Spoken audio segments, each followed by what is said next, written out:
नमस्कार दोस्तों, आपका हमारे चैनल पर बहुत बहुत स्वागत है। और हम अपनी प्रैक्टिस को कंटिन्यू आगे बढ़ाते हैं, जो इस प्रकार है। नंबर 19 था कि अजगर करे न चाकरी, पंछी करे न काम, किसने कहा था? नंबर ए तुलसीदास ने, नंबर बी सूरदास ने, नंबर सी रैदास ने और नंबर डी मलुकदास ने। तो अजगर करे न चाकरी, पंछी करे न काम, यह जो पंक्ति है मलुकदास जी की है। ये किसकी है? ये पंक्ति मलुकदास जी की है। निकम्मे और आलसियों के बारे में मलुकदास जी ने यह दोहा रचा था कि अजगर करे न चाकरी, पंछी करे न काम, दास मलुका कहे गए सबके दाता राम। तो ये पंक्ति मलुकदास जी की है। प्रश्न नंबर 20 है कि ज्ञान बोध किसकी रचना है? Number A Sundardas, number B Malukdas, number C Rajjab, number D इनमें से कोई नहीं। तो ज्ञान बोध की जो लेखक हैं वो हैं मलुकदास। और मलुकदास जी का जो जन्म हुआ था वो 1574 में हुआ था। मलुकदास जी की जो रचना है ज्ञानबोध, रतन खान, भक्त वच्छावली, भक्ति विवेक, बारह खड़ी, रामा अवतार लीला, ब्रज लीला, ध्रुव चरित, सुख सागर तथा स्फुट पद इत्यादि मलुक जी की रचना है। प्रश्न नंबर 21 है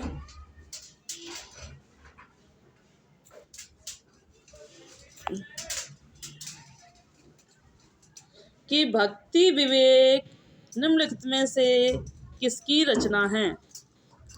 number A Malukdas, number B Sundardas, number C Navadas और नंबर डी दादू दयाल। तो भक्ति विवेक जो है मलुकदास जी की रचना है। किसकी है? भक्ति विवेक जो है मलुकदास जी की रचना है। और यह जो थे ज्ञान मार्गी कवि थे। सुंदरदास जो थे सबसे ज़्यादा पढ़े लिखे कवि माने जाते थे।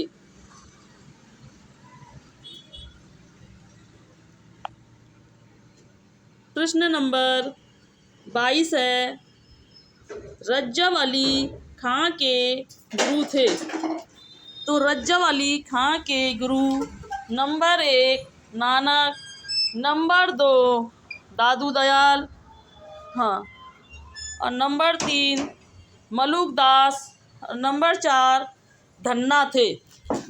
तो रज्जव अली खां के जो गुरु थे वो दादू दयाल थे। दादू दयाल के अन्य शिष्यों में सुंदरदास, प्रागदास, जनगोपाल और जनजीवन आदि थे।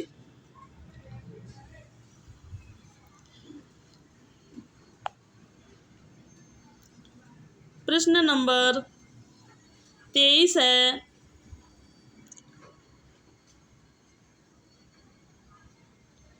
कि कबीर के गुरु कौन थे?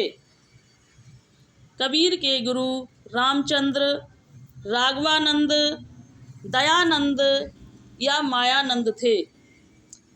तो इसमें से एक भी ऑप्शन सही नहीं है। जबकि कबीर दास जी के जो गुरु थे वो रामानंद जी थे और मुस्लिम गुरु उनके शेख तकी जी थे। इनमें एक भी ऑप्शन सही नहीं है। इसमें से इनके गुरु कोई भी नहीं थे।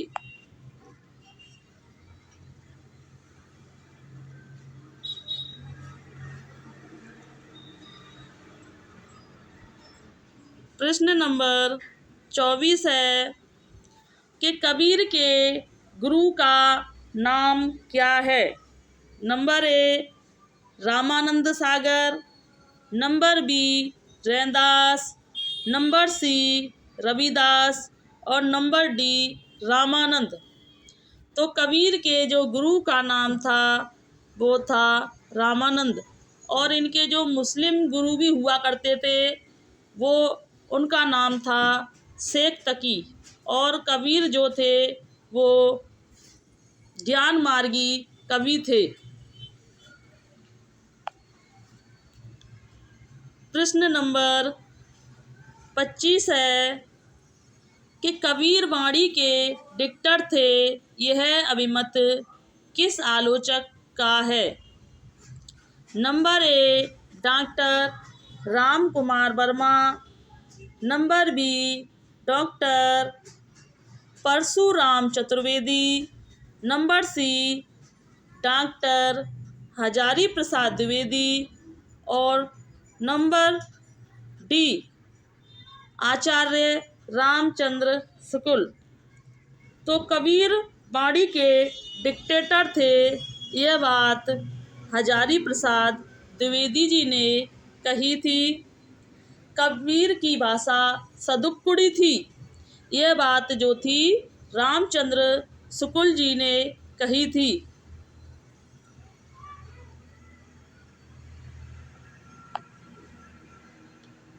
प्रश्न नंबर 26 है कबीर वाणी के डिक्टेटर थे, कथन के लेखक, यह प्रश्न रिपीट हो गया है, हजारी प्रसाद द्विवेदी जी थे। और कबीरदास जी को की भाषा को सदुक्कुड़ी भाषा कहने वाले जो के थे आचार्य रामचंद्र शुक्ल जी थे। और उनकी भाषा को पंचमेल खिचड़ी कहने वाले श्याम सुंदर दास जी थे। प्रश्न नंबर 27 है कि कबीर को वाणी का डिक्टेटर किसने कहा था। यह फिर रिपीट हुआ है, इसका मतलब यह है, यह प्रश्न बहुत ही महत्वपूर्ण है जो कि कई परीक्षाओं में बहुत बार रिपीट हुआ है। प्रश्न नंबर 28 यह भी है कि आचार्य हजारी प्रसाद द्विवेदी जी ने वाणी का डिक्टेटर किसे कहा था। नंबर ए कबीर को, नंबर बी रैनदास को, नंबर सी दादू को और नंबर डी नानक को। तो हजारी प्रसाद द्विवेदी जी ने वाणी का डिक्टेटर उन्होंने कबीर दास जी को कहा था।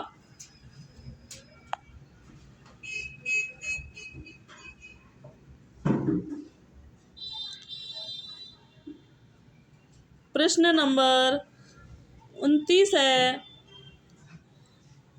कि कबीर ने जिस प्रकार एक निराकार ईश्वर के लिए भारतीय वेदांत का पल्ला पकड़ा, उसी प्रकार उस निराकार ईश्वर की भक्ति के लिए सूफियों का प्रेम तत्व लिया और अपना निर्गुण धूमधाम से निकाला।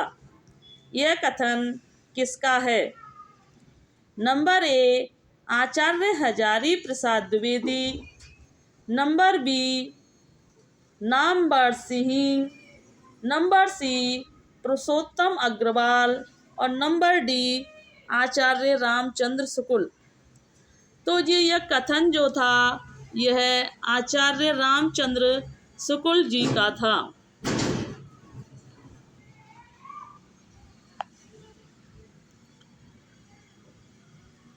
प्रश्न नंबर 30 है कि तुम जिन्हें जानो गीत है, तुम जिन्हें जानो गीत है, यहू निज ब्रह्म विचार। यह किसने कहा था? नंबर ए कबीर ने, नंबर बी रैदास ने, नंबर सी सूरदास ने और नंबर डी तुलसीदास ने। तो तुम जिन जानो गीत है, यहू निज ब्रह्म विचार।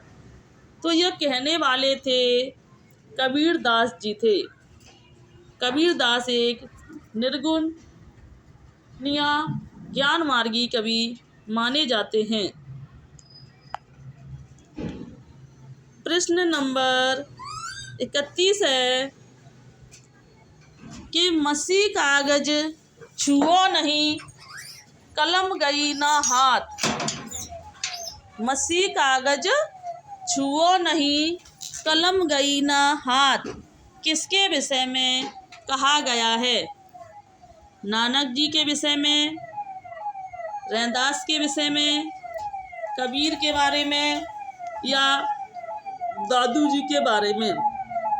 तो मसी कागज छुओ नहीं, कलम गई ना हाथ, यह बात जो थी कबीर दास जी के बारे में कही गई थी।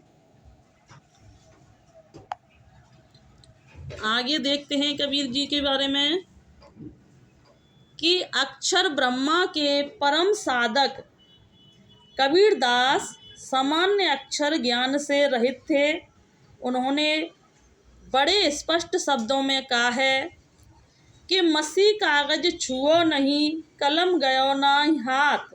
अतः यह बात निर्विवाद है कि उन्होंने स्वतः किसी ग्रंथ को लिपिबद्ध नहीं किया है।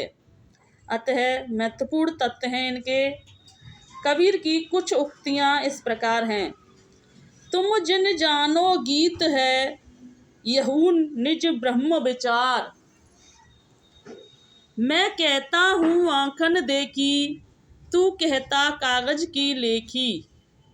दुल्हन गवाहू मंगलाचार, तंत्र न जानू मंत्र न जानू, जानू सुंदर काया।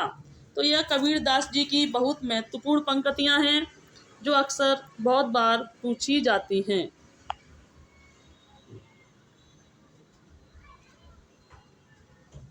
यहाँ पे समाप्त होता है यह संत कवि वाला, और यहाँ से सूफी कवि शुरू, यहाँ से यह सूफी काव्य शुरू होता है। तो नंबर 1 है कि हिंदी का प्रथम सूफी कवि है। Number A Mulla Daud, number B Jayasi, number C Mulla Wajhi और नंबर डी कुतवन। तो हिंदी का जो प्रथम सूफी कवि माना जाता है वो मुल्ला दाऊद को माना जाता है। प्रश्न नंबर 2 है कि सूफी काव्य पद्धति का अंतिम ग्रंथ कौन सा है? तो सूफी काव्य पद्धति का अंतिम ग्रंथ यूसुफ जुलेफा, पद्मावत, मृगावती या इंद्रावती। तो सूफी काव्य पद्धति का जो अंतिम ग्रंथ माना गया है वे यूसुफ जुलेफा को माना गया है।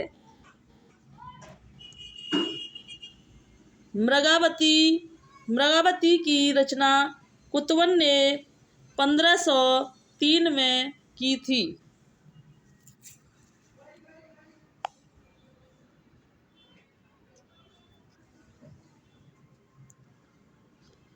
प्रश्न नंबर 3 है कि सूफी प्रेम व्याख्यान रचनाओं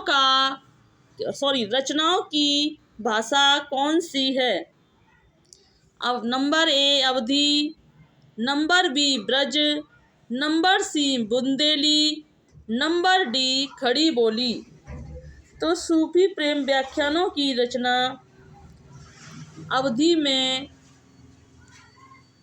अवधी भाषा में रचित थी। प्रश्न 4 है कि सूफी कवियों का सबसे प्रिय अलंकार कौन सा है? नंबर ए वक्रोक्ति, नंबर बी समासोक्ति, नंबर सी अनुप्रास और नंबर डी श्लेष। तो सूफी कवियों का जो सबसे प्रिय अलंकार है वो समासोक्ति माना गया है। सूफी कवियों ने अन्योक्ति, समासोक्ति, रूपक, प्रतीक, उपमा, उत्प्रेक्षा, अतिशयोक्ति अलंकारों का प्रयोग किया है। विकल्प के आधार पर समासोक्ति सही है। प्रश्न नंबर 5 है कि इनमें से सूफी काव्य धारा के कवि कौन नहीं हैं? Number A Mulla Daud, number B Jayasi, number C Namdas और नंबर डी कुतवन। तो इनमें से सूफी काव्य धारा के जो कवि हैं वह नामदास जी नहीं हैं, जबकि मुल्ला दाऊद, जायसी, कुतवन, मंझन, शेख नबी, नूर मोहम्मद आदि यह संत कवि हैं, जबकि गुरु नामदास एक सिख संत थे।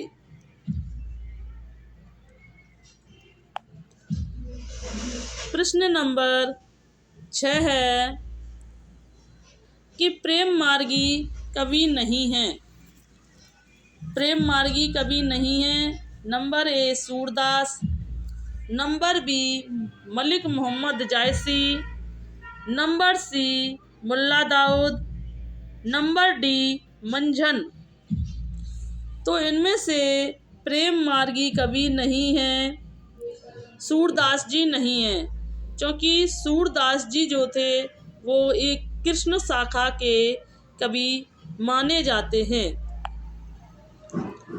प्रश्न नंबर 7 है कि प्रेम व्याख्यान काव्य परंपरा का मुख्य दर्शन है। तसुफ, हनफी, अहिल्ले हदीस, अहमदिया। तो प्रेम व्याख्यान काव्य परंपरा का जो मुख्य दर्शन है वो तसुफ है।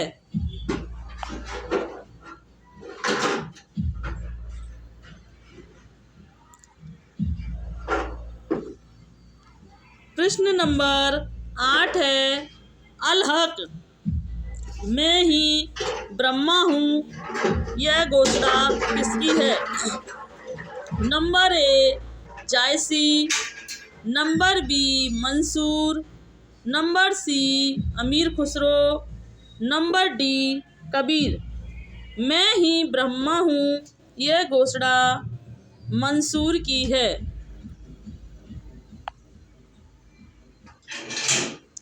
प्रश्न नंबर 9 है कि आचार्य रामचंद्र शुक्ल ने प्रेम व्याख्यान परंपरा का हिंदी में प्रवर्तक प्रथम कवि किसे माना है? तो Acharya number A Qutban, number B Ishwardas, number C Mulla Daud और नंबर डी असायत।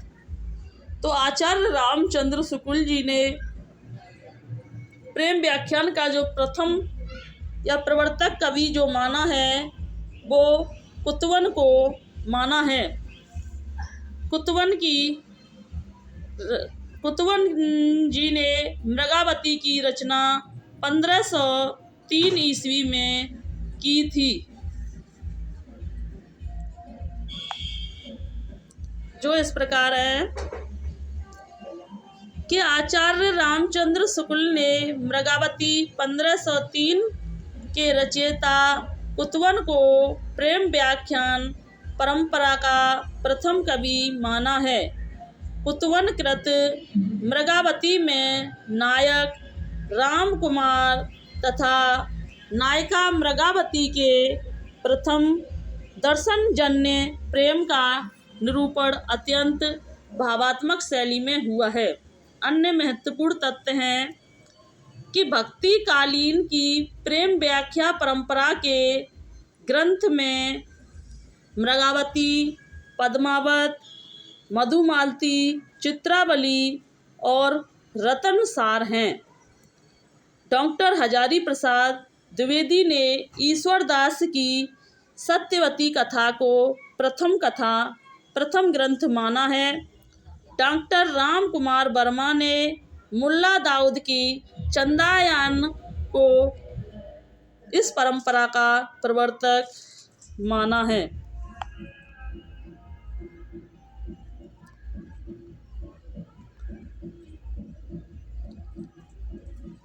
प्रश्न नंबर 10 है। प्रश्न नंबर 10 है कि आचार्य रामचंद्र शुक्ल प्रेम व्याख्यान परंपरा की पहली रचना किसे मानते हैं? Number A Satyavati Katha, number B Chandayan, number C Mrigavati, number D Hansavali. तो रामचंद्र शुक्ल ने जो प्रेम व्याख्यान की जो प्रथम कथा माना है उसे मृगावती को माना है। किसको माना है? रामचंद्र शुक्ल जी ने जो प्रथम रचना माना है वो मृगावती को माना है। सत्यवती मृगावती के जो रचयिता है वो यह कुतवन की रचना है। सत्यवती कथा ईश्वरदास जी की है। चंदायान के मुल्ला दाऊद हैं। हंसावली के नूर मोहम्मद शायद हैं। प्रश्न नंबर 11 है कि कुतवन के गुरु कौन थे? दादू, शेख सलीम, शेख बुड्ढन या सुंदरदास? तो रामचंद्र शुक्ल ने कुतवन के गुरु चिश्ती वंश के शेख बुरहान को बताया है। तो कुतवन के जो गुरु थे वो शेख बुरहान थे, इसलिए इनमें से कोई भी नहीं है। प्रश्न नंबर 12 है कि कुतवन के गुरु का नाम है सैयद अशरफ, दामो, मेहंदी बुरहान या शेख बुरहान? जो कुतवन के गुरु थे वो शेख बुरहान थे। प्रश्न नंबर 13 है। मृगावती के लेखक हैं मंझन, कुतवन, जायसी, नूर मोहम्मद। तो मृगावती के जो लेखक हैं वो कुतवन हैं। मृगावती के लेखक कुतवन हैं। इसकी रचना 909 हिजरी अर्थात 1503-4 में हुई थी। मृगावती में नायक मृगी रूपी नायिका पर मोहित हो जाता है और उसकी खोज में निकल पड़ता है। पंडित रामचंद्र शुक्ल के अनुसार यह जौनपुर के बादशाह हुसैन शाह के आश्रित थे। जायसी की 3 रचना हैं अखरावत, आखिरी कलाम और पद्मावत। पद्मावत को प्रेम की पीर की व्यंजना करने वाले थे। विशद प्रबंधक काव्य है। यह दोहे चौपाई में निबद्ध मसनव शैली में लिखा गया है। मंझन ने 1545 में मधुमालती की रचना की थी। जायसी के परवर्ती थे।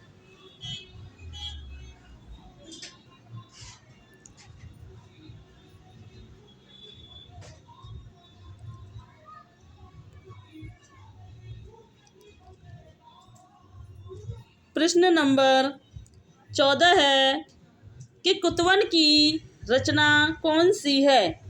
Number A Mrigavati, number B Chandayan, number C Satyavati Katha, number D Padmaavat. तो कुतवन की रचना मृगावती है।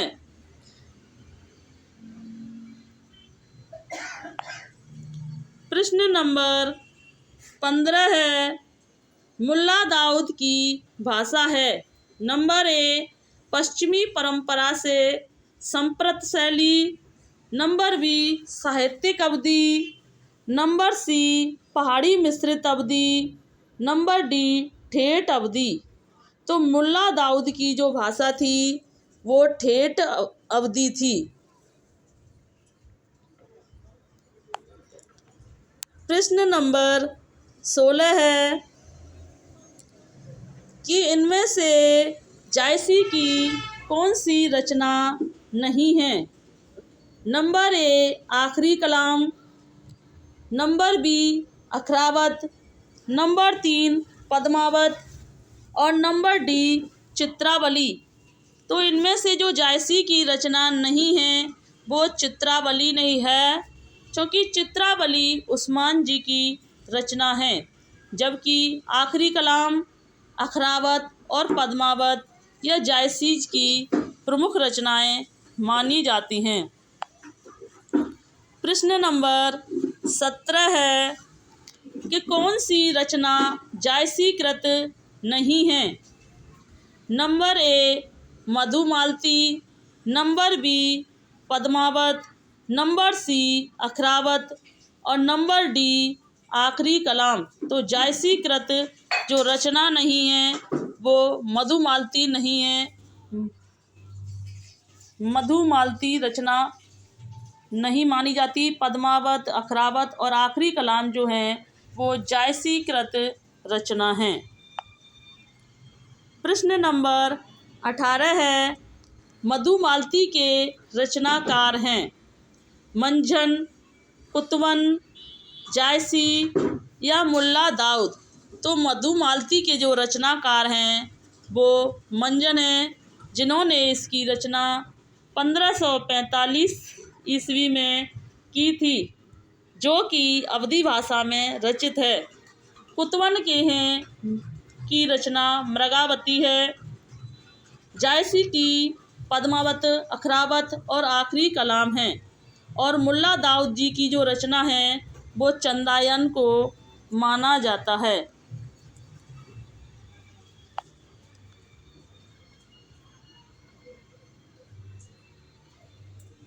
प्रश्न नंबर 19 है मधुमालती की रचना किसने की। Number A Daud, number B Qutban, number C Manjhan, number D Jayasi. तो मधुमालती की जो रचना की थी वो मंझन ने 1545 ईस्वी में की थी। प्रश्न नंबर 20 है कि सूफी मत में वर्णित साधक की 4 अवस्थाओं शरीयत, तरीकत, मारिफत, हकीकत की भारतीय भक्ति मार्ग के साथ सही क्रम में संगति होगी। आचरण, उपासना, सिद्ध अवस्था या सत्यबोध।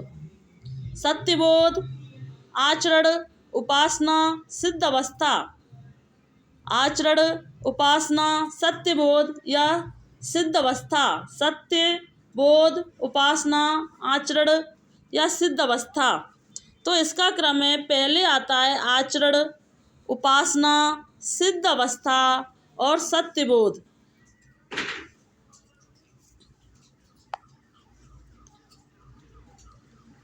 तो सूफी मत में वर्णित साधक की जो 4 अवस्थाएं बताई गई हैं, शरीयत, तरीकत, मारिफत और हकीकत की भारतीय भक्ति मार्ग के सही क्रम में आचरण, उपासना, सिद्धावस्था और सत्यबोधक है।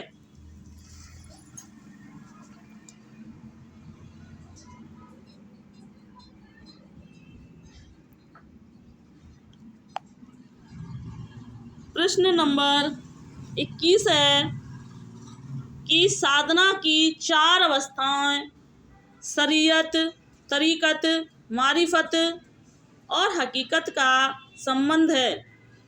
नंबर ए ज्ञान मार्गी साधना से, नंबर बी सूफी साधना से, नंबर सी इस्लाम धर्म साधना से और नंबर डी रीति मुक्त काव्य से।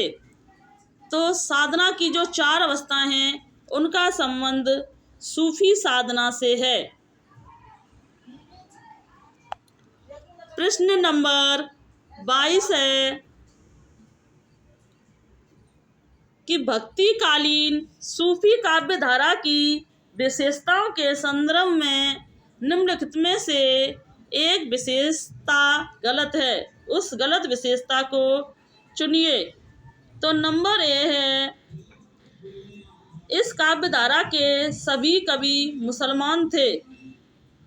इस काव्य धारा के सभी कवियों ने हिंदू प्रेमी प्रेमिकाओं की कथा का काव्य चित्रण प्रस्तुत किया। इस काव्य धारा के कवियों ने अवधी एवं ब्रज भाषा में रचना की। इस काव्य धारा के कवियों ने श्रप प्रबंधक काव्य ही लिखे थे। तो इनमें से जो इनका उत्तर कोई भी नहीं माना गया है, इनमें से इसका उत्तर कोई भी नहीं माना गया है।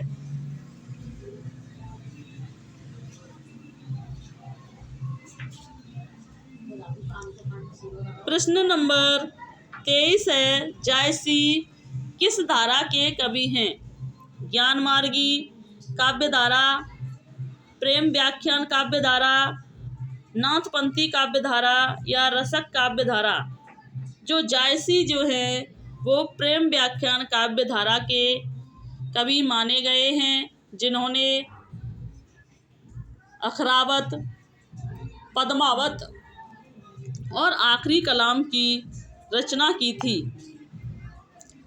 प्रश्न नंबर 24 है कि सूफी मुक्तक काव्य का प्रथम रचयिता इनमें से कौन सा कवि था?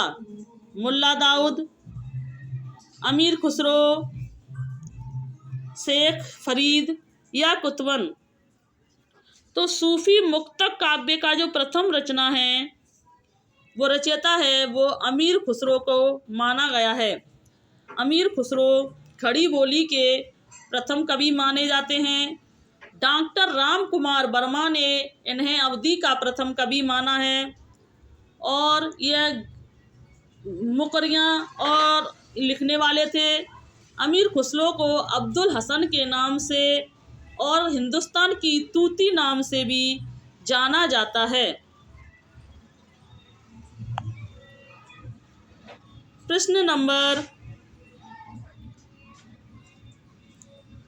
25 है, मलिक मोहम्मद जायसी को जायसी कहा जाता है क्योंकि वह नंबर ए जायस गोत्र में पैदा हुए थे या नंबर बी जायस मत के मानने वाले थे, नंबर सी जायस नामक स्थान के निवासी थे या उपयुक्त में से कोई नहीं।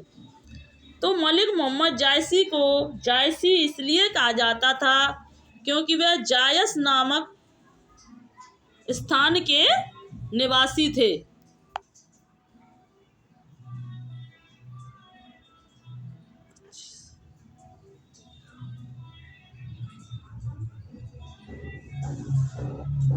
प्रश्न नंबर 26 है, पद्मावत की विद्या है। नंबर ए प्रबंध काव्य, नंबर बी खंड काव्य, नंबर सी मुक्तक काव्य, नंबर डी महाकाव्य। तो पद्मावत की जो विद्या है वह है प्रबंध काव्य। पद्मावत एक प्रबंध काव्य माना जाता है। प्रश्न नंबर 27 है कि कहरनामा किसकी रचना है? Number A Mulla Daud, number B Surajdas, number C Qutban, number D Jayasi. तो कहरनामा जो है जायसी जी की रचना है। किसकी है? जायसी जी की रचना है कहरनामा।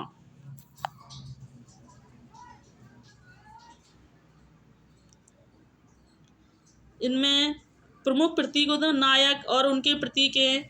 पद्मावती को इसमें बुद्धि का प्रतीक माना गया है। चित्तौड़ को शरीर का प्रतीक माना गया है। रतन सेन को मन का प्रतीक माना गया है। सिंगल दीप को हृदय का प्रतीक माना गया है। राघव चेतन को शैतान का प्रतीक माना गया है और अलाउद्दीन को माया का प्रतीक माना गया है। नागमती को संसार का प्रतीक और हीरामन तोता को गुरु का प्रतीक माना गया है। प्रश्न नंबर 34 है कि पद्मावत के रचयिता कौन हैं?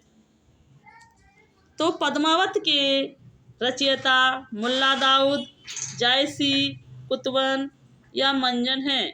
तो पद्मावत के रचयिता जायसी हैं। मुल्ला दाऊद के रचयिता चंदायान हैं।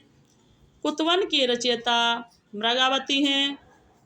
मंजन के रचयिता मधुमालती हैं। प्रश्न नंबर 35 है कि पद्मावत किस भाषा में लिखा गया है? अवधी, ब्रजभाषा, खड़ी बोली या फारसी? जो पद्मावत लिखा गया है वह अवधी भाषा में लिखा गया है। प्रश्न नंबर 36 है कि पद्मावत किस भाषा में लिखा गया है? यह फिर से रिपीट हो गया है। पद्मावत तो जो लिखा गया है वो अवधी भाषा में रचित ग्रंथ है। प्रश्न नंबर 37 है कि पद्मावत के अनुच्छेदों का नाम है सर्ग, कांड, खंड या अंक है। तो पद्मावत के जो अनुच्छेद हैं उन्हें खंडों के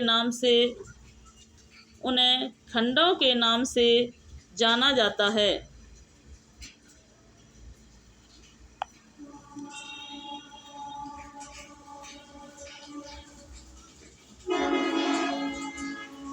प्रश्न नंबर 38 है कि पद्मावत में रतन सेन किसका प्रतीक है?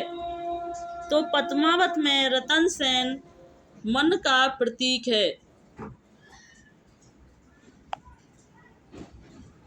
प्रश्न नंबर 39 है पद्मावत में पद्मनी किसका प्रतीक है? तो पद्मावत में पद्मनी परम सत्ता का प्रतीक मानी गई हैं। प्रश्न नंबर 40 है कि इनमें से कौन सी कृति जायसी की अक्षय कीर्ति के आधार पर रची गई है? Number A Padmavat, number B Akhravat, number C Akhiri Kalam और नंबर डी उपयुक्त सभी। तो अक्षय कीर्ति के आधार पर जो रची गई रचना है वो पद्मावत है जो जायसी द्वारा रचित है, जबकि अखरावत आखिरी कलाम भी पद्मावती की रचना है, लेकिन अक्षय कीर्ति के आधार पर जो रचित है वो पद्मावत रचना को माना गया है। प्रश्न नंबर 41 है पद्मावत को समासुक्ति किसने कहा था? Number A Ganpati Chandragupta, number B Ramchandra Shukla, number C Mata Prasad Gupta, number D Ram Kumar Verma. तो पद्मावत को जो समासुक्ति मानने वाले थे आचार्य रामचंद्र शुक्ल जी थे।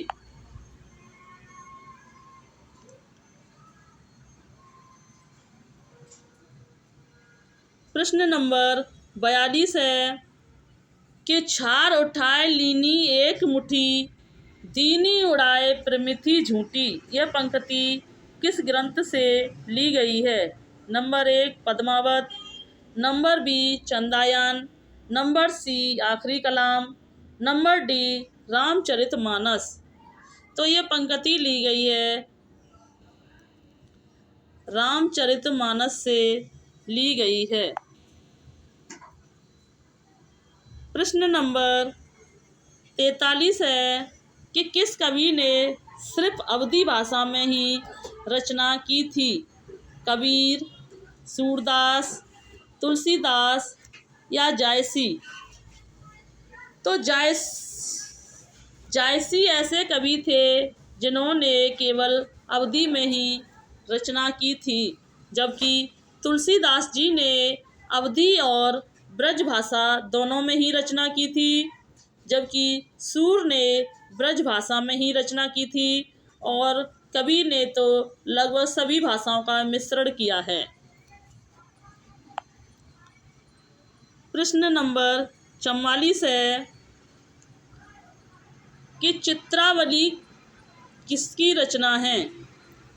Number A Usman, number B Shaikh Nabi, number C Qasim Shah, number D Noor Mohammad.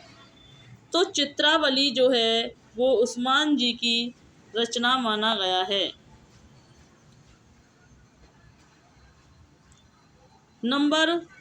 प्रश्न नंबर 45 है हिंदू मग पर पाँव न राखेऊ का जो बहुते हिंदू बाखेहू। यह उक्ति किस रचना और रचनाकार से संबंधित है? नूर मोहम्मद इंद्रावती, उस्मान चित्रावली, नूर मोहम्मद अनुराग बांसुरी, कासिम शाह हंस जवाहिर। तो यह रचना नूर मोहम्मद अनुराग बांसुरी से संबंधित है।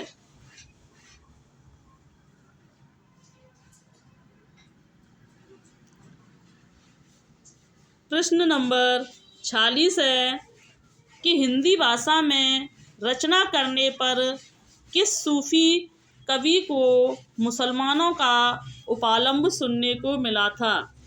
Number A Jayasi, number B Usman, number C Sheikh Nabi, number D Noor Mohammad.